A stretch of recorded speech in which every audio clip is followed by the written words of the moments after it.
My son Robbie had been walking through shadows long before the rest of us noticed. On the surface, he looked like any other young man in his 20s, messy brown hair, tired blue eyes, a body that still carried traces of teenage athleticism.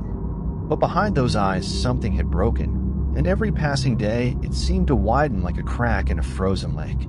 The decline began with small things. His girlfriend of 3 years had left him. She didn't give much of a reason, at least not one he ever shared with us, but I could see the emptiness that bloomed in his chest after she was gone. He had believed, perhaps foolishly but wholeheartedly, that she was the one. When she left, it was as if he had lost his future, as if the road ahead had suddenly been wiped away. Then came the cat. His companion of 15 years, a gray tabby named Whiskers, had died after a sudden illness. Most people would shake their head and say, "It's just a cat." But for Robbie, it wasn't just a cat. Whiskers had been his comfort during every sleepless night, his playmate as a boy, his silent therapist when he grew into an anxious teenager. The animal slept in his arms like a teddy bear. He used to tell us that Whiskers understood him better than people ever did. And when that small, aging body gave up its last breath, Robbie's heart cracked further. I began to notice the pills. At first, I didn't want to believe it. A few bottles hidden in drawers, a strange glassiness in his eyes when he came down for dinner. Then the denial fell away, and we realized our son had slid into the grip of opioids. We tried everything: long talks, angry confrontations, offers of therapy and rehab. Nothing seemed to hold him. The grip of that chemical shadow was stronger than a parent's hand. There were nights when I found him sitting alone in the backyard, cigarette glowing between trembling fingers, staring at the stars as if waiting for someone or something to speak back. His face always carried the same expression, part sadness, part longing, part resignation. Yet for all of this, Robbie was still our boy. He laughed sometimes, usually at old family jokes. He still hugged his mother before bed, and whenever I looked at him, I wanted to believe that we would pull him back from the edge. That this decline was temporary, a rough season, not the final chapter of his life.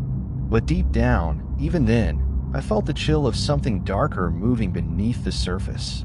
A sense that all of this, the heartbreak, the addiction, the grief, wasn't just coincidence. That something unseen was leaning closer, whispering into my son's ear while he sat alone in the dark.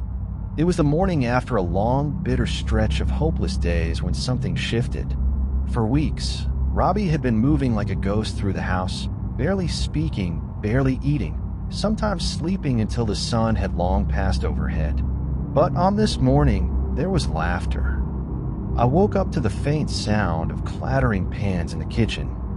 At first, I thought it was my wife, but then I heard his voice humming, off-key but unmistakably Robbie's. My heart skipped a beat. For a second, I even wondered if I was dreaming. When I entered the kitchen, the sight before me felt almost unreal. Robbie stood by the stove, spatula in hand, flipping eggs with exaggerated care. His hair was messy, his shirt wrinkled, but his smile was genuine. He looked over his shoulder and said, "Morning, Dad," in a tone I hadn't heard in months.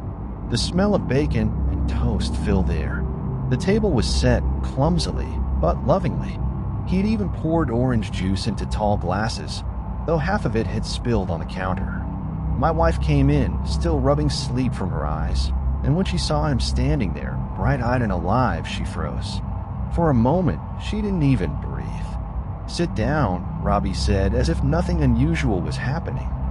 "Breakfast is ready." My treat. We obeyed, half out of surprise, half out of fear that if we moved wrong, the spell would break. He placed plates before us, and as we ate, he began to talk. Really talk. He told us he had been thinking about his life, about where he was headed. He admitted that the drugs had been destroying him, that he'd been blind to what they were doing to us all. His voice cracked when he apologized, really apologized, for the worry, the fights, the sleepless nights. Tears welled in his mother's eyes. She reached across the table, and for the first time in so long, he didn't pull away. He held her hand.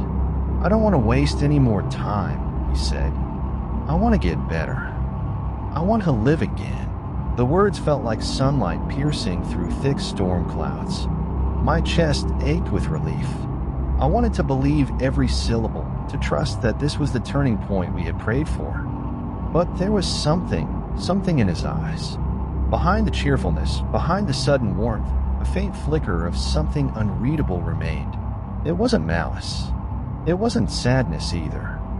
It was finality. Still, in that moment, we pushed the doubt away.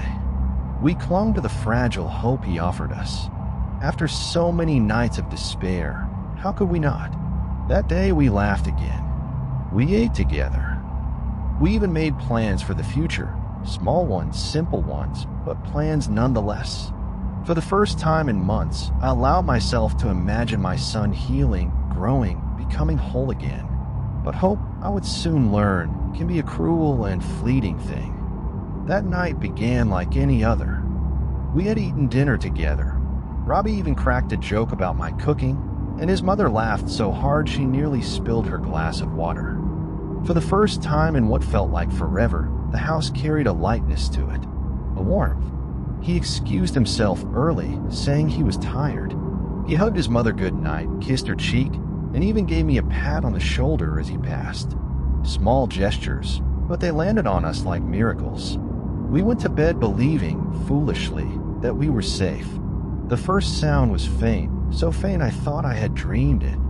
A dull metallic click from somewhere down the hall. I opened one eye half asleep, and the house seemed still. My wife shifted beside me, but did not wake. Then came the thunder. A single gunshot, sharp and final, ripping through the silence of our home. I bolted upright, my heart slamming against my ribs. For a moment, the world tilted and spun, as if gravity itself had broken. My wife gasped, her hands clutching the sheets. "No, no, please God, no," she whispered. I ran.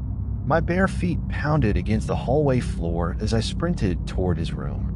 The door was closed, but smoke drifted out through the gap beneath it, carrying with it that unmistakable smell, gunpowder, acrid and bitter. I threw the door open. The world slowed.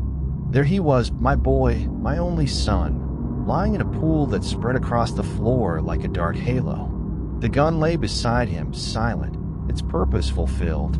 His eyes were open, staring past me at something I could not see, something far beyond this world. I remember my knees giving out.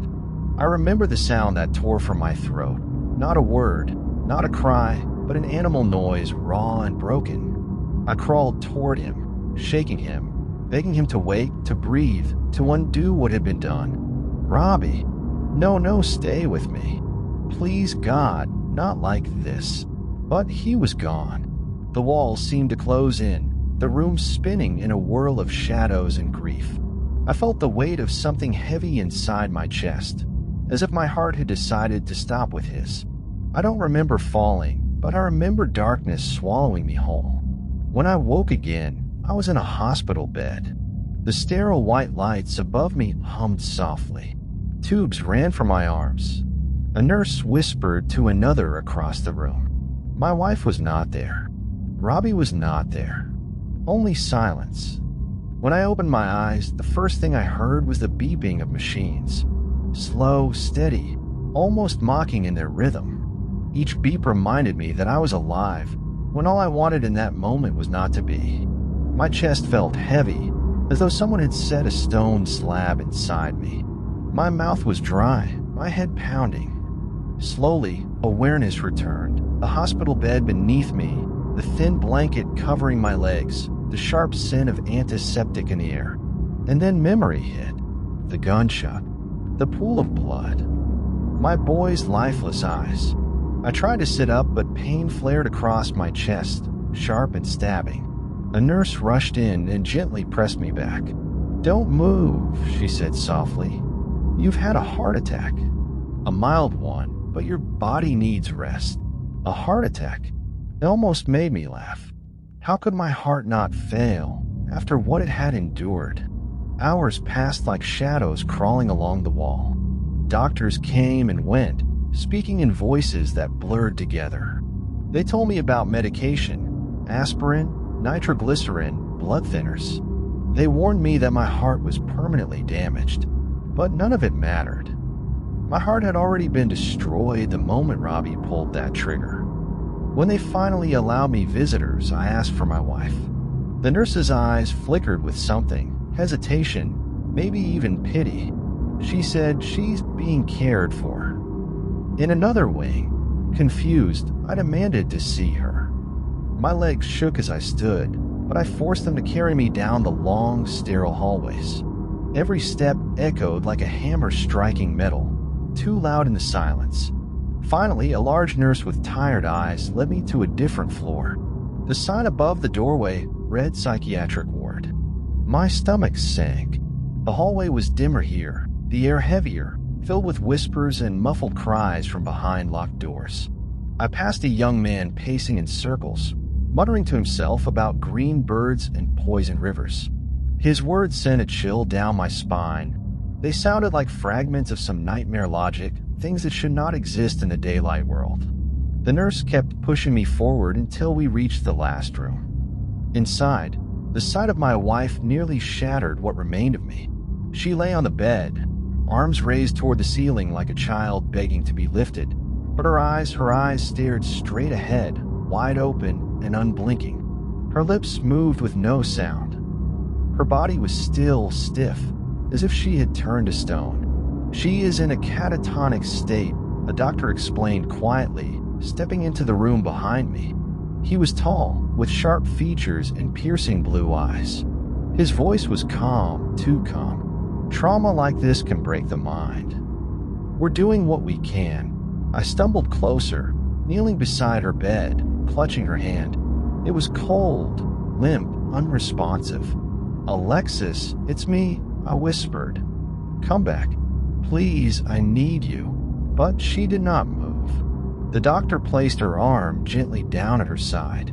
It stayed exactly where he positioned it, unnaturally stiff. "Waxy flexibility," he murmured, almost to himself. "She may remain like this for days, weeks, perhaps longer. We are starting electroshock therapy tomorrow." His words felt unreal, like dialogue from someone else's nightmare. Electroshock, catatonia, psychiatric ward. I stared at her pale, lifeless face, and I realized that in the space of a single night, I had lost both my son and, in a way, my wife too. The weight of that truth pressed down on me like a mountain, and I wondered how much longer my fragile, broken heart could endure. The days that followed blurred together, each one bleeding into the next. I woke, I sat, I ate little, and I walked the long, sterile halls of the hospital to see my wife. Each visit left me weaker. Her body was alive, but her mind, her soul, it seemed trapped somewhere I could not reach. Sometimes she moved, sometimes she whispered strange fragments of words, but mostly she stared, eyes wide, arms reaching up towards something invisible, like a puppet held by unseen strings. The doctors told me this could be catatonia. They told me not to lose hope, but I could see it in their eyes. They did not believe she would return to me whole. One evening, as I sat beside her, her lips began to tremble. I leaned close, straining to catch her words. Her voice was barely a whisper, dry and quivering. "I saw someone," she said. I froze. "Someone? Where?" "In Robbie's room." Her eyes flicked toward the far wall, as though she could see straight through it. "At the window." My blood ran cold. Robbie's room was on the 3rd floor. No one could have stood at that window without a ladder or wings. "Who did you see?" I asked, though my throat tightened with dread. Her face twisted with fear. "Not who. Something. It was looking at me." She shuddered violently, then fell silent again, arms rigid, eyes wide open, as if the memory itself had frozen her all over again. That night, when I finally returned home, her words echoed in my mind like an accusation. Someone at the window. Something in Robbie's room. The house felt like a tomb. Every creak of the wooden floor made my pulse quicken. Shadows stretched too long across the walls. The silence pressed against me like a physical weight. Still, I forced myself toward Robbie's room. The door creaked as I pushed it open, the sound loud and sharp in the empty house. The room had been scrubbed, repainted, rearranged. The professional cleaners had done their best to erase the memory of what happened here. But no matter how fresh the paint, no matter how polished the floor, I could still feel it. The echo of that night, the scream of the gunshot, the smell of blood soaked deep into the walls. For a moment, the room was still, empty. Then, out of the corner of my eye, I thought I saw it. Something pale and skeletal crouched just beneath the window. Its eyes glowed faintly, like headlights reflected in fog. White, sightless, watching. My breath caught in my throat. I blinked, and it was gone. I rushed to the window and looked outside, scanning the ground below. Nothing. No ladder. No footprints. Just darkness swallowing the earth. But in my gut, I knew my wife had not been imagining things. Something had been there. Something that did not belong to this world. As I left the room, I whispered to myself words I barely believed. Maybe she isn't broken. Maybe she saw the truth. The house was unbearably silent. Every creak of the stairs, every gust of wind rattling the windows felt like a whisper from something unseen. I could not sit still. My body moved on its own, dragging me back to Robbie's room as if some invisible hand guided me. I pushed the door open again. The fresh paint on the walls gleamed faintly in the dim light, but no amount of cleaning could erase what had been done here. The room carried a heaviness, an echo of blood and despair. My eyes fell on a small black notebook sitting on the shelf. Its cover was plain, almost innocent, yet as I picked it up, a strange chill rippled through my body. The leather felt cold, unnaturally cold, as if it had been waiting for me. I sat on his bed and opened the diary. On the very first page was a drawing. My heart skipped. It showed Robbie lying asleep in bed, his face peaceful, except beside him was something unspeakable. A creature with melting skin, hollow sockets where eyes should have been, and yet staring directly at him with glowing white orbs. Its mouth twisted into a grin, too wide, too sharp. Beneath it, in Robbie's sharp, spiky handwriting, were words. The angel of death sleeps beside me at night. She smiles when I close my eyes. She never leaves. I turned a page, my fingers trembling. Poetry filled the paper, dark verses etched in his obsessive hand. Words about death, about longing, about a woman with black hair and eyes like voids. About wanting to follow her where normal women can never go. Every line screamed of despair, of an obsession with death that was no longer just metaphor. It was worship. I flipped further. The drawings grew darker, more grotesque. One sketch showed a van, its headlights alive like glowing eyes. Teeth dripped from the ceiling, fangs jutted up from the floor, and inside a family cowered, mouths open in silent screams as the walls closed in. Another page showed a monstrous figure with bat-like wings stretched wide. Its head was twisted backward, its robe flowing like liquid shadows. Dozens of snakes writhed from its skull, their milky eyes staring outward, their mouths dripping venom. The images burned themselves into my mind, each one worse than the last. Then, finally, the last page. It was Robbie himself. Or at least, what remained of him in his own imagination. His teeth drawn black, his eyes silver like molten metal, his smile twisted into a mask of lunacy. His fingers ended in talons, his tongue forked like a serpent's. Beneath the drawing, in small shaky letters, he had written, "The angel of death is eternity.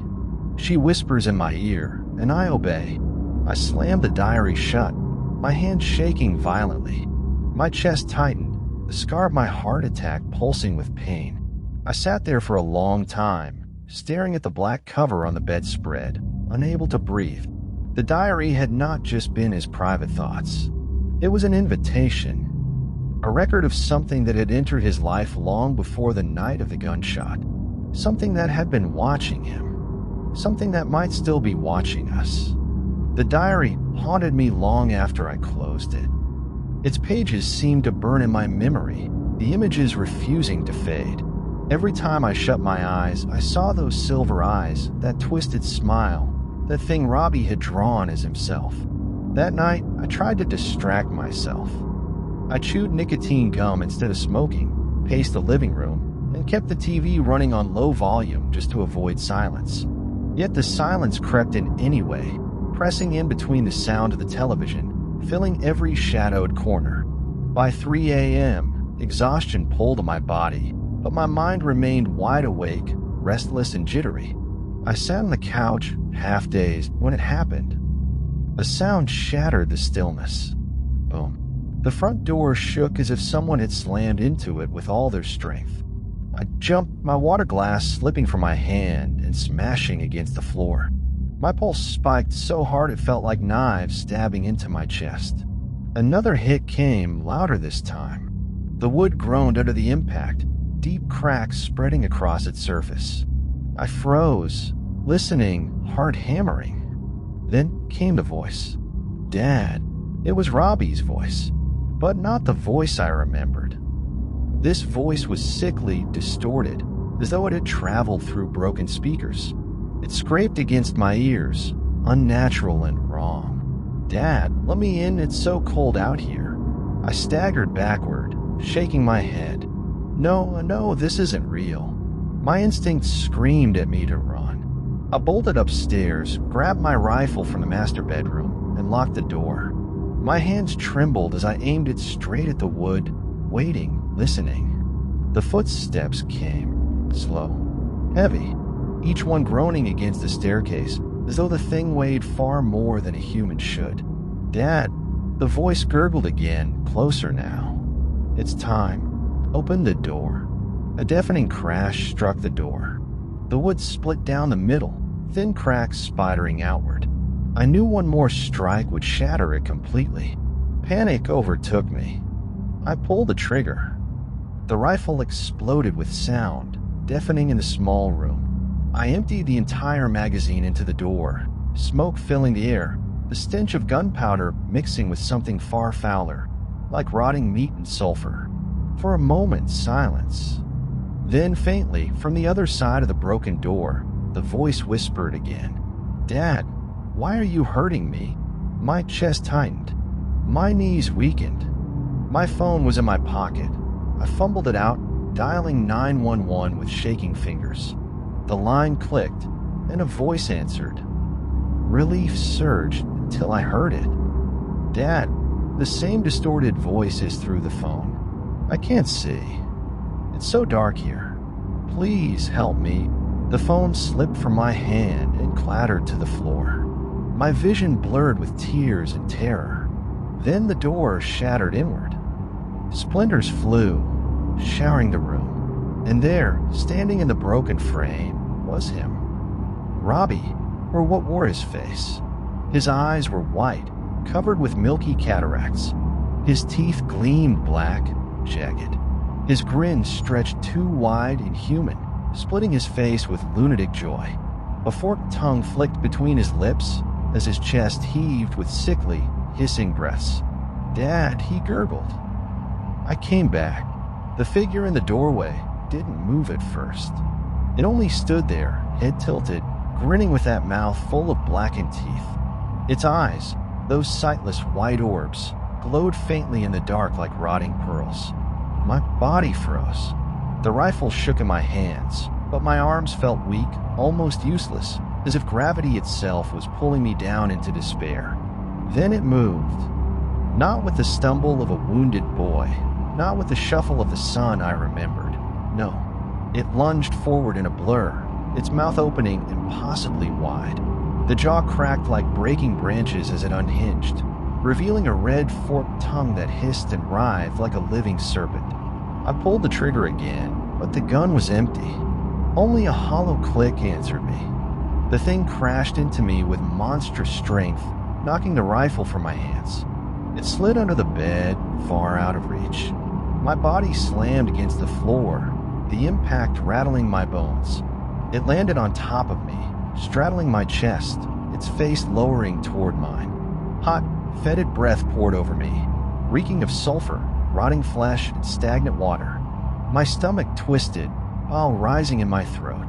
I pressed my forearm against its throat, trying to push it back, but it was too strong. Slowly, inexorably, it forced its head down, closer and closer to my face.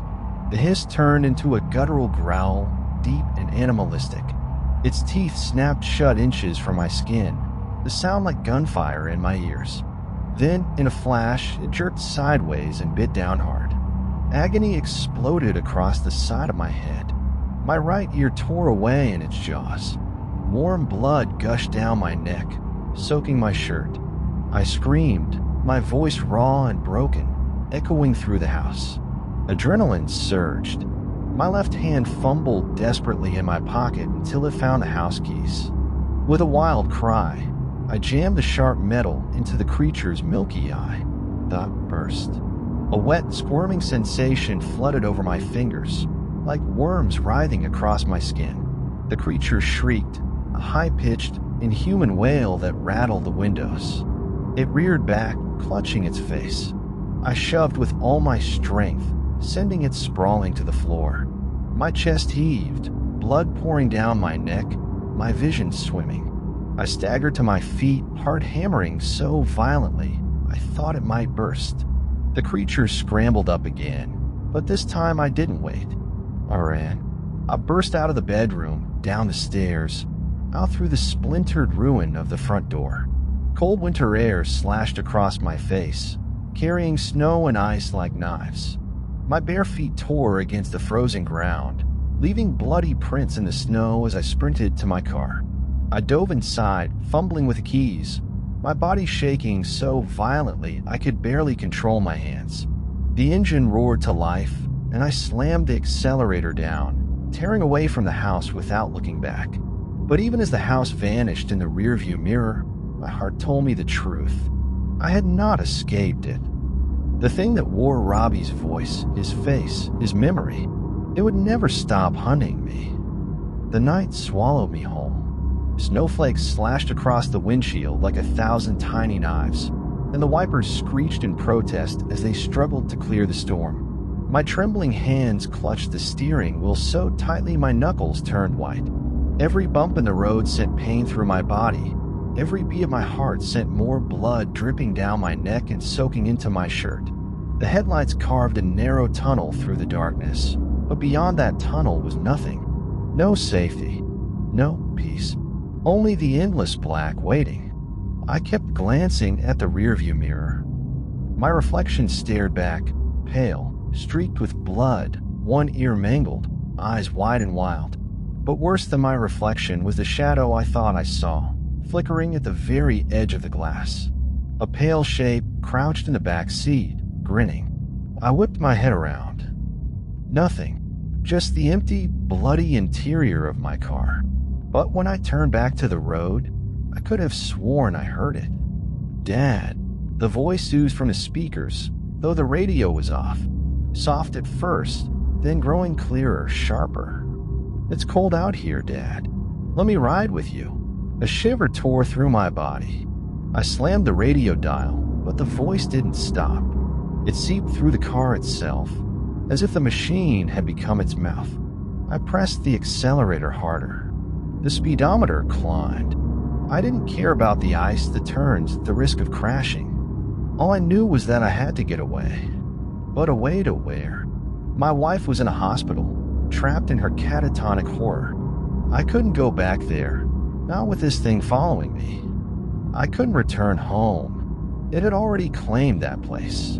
Everywhere I turned in my mind, I saw walls closing in, darkness pressing down, no escape. The road wound endlessly into the snowstorm.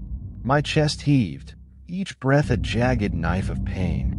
My vision blurred with tears and blood loss. My body was failing. Then the engine sputtered. A coughing sound, metallic and sharp, jolted through the car. My heart sank. The gas tank was nearly empty. I had forgotten to fill it that morning. No, not now, I muttered, slamming the wheel with my fists. The car limped forward another mile before stalling completely. The engine died, the headlights dimmed, and I was left sitting in the middle of a frozen road surrounded by absolute black. The silence was unbearable. My breath fogged the air, my pulse roaring in my ears. Then, slowly, a sound began. Tap-a, tap-a, tap. Knuckles against the glass. My head snapped to the driver's side window. At first, I saw only frost and darkness. But then, a pale hand pressed flat against the glass. Long fingers with cracked black nails. And behind it, a face. Not Robbie's face anymore, but something stretched, elongated, monstrous. White eyes glowed from the sockets. Its mouth was too wide, lips peeled back, revealing the black teeth it had buried in me only an hour before. It didn't knock again. It only grinned, waiting. I pressed back against the seat, every nerve screaming, my shaking hands fumbling for the door lock for anything. But deep down, I knew the truth. There was nowhere left to run. The pale face at the window didn't move. It only lingered there, frozen in its grotesque grin, as if it had all the time in the world.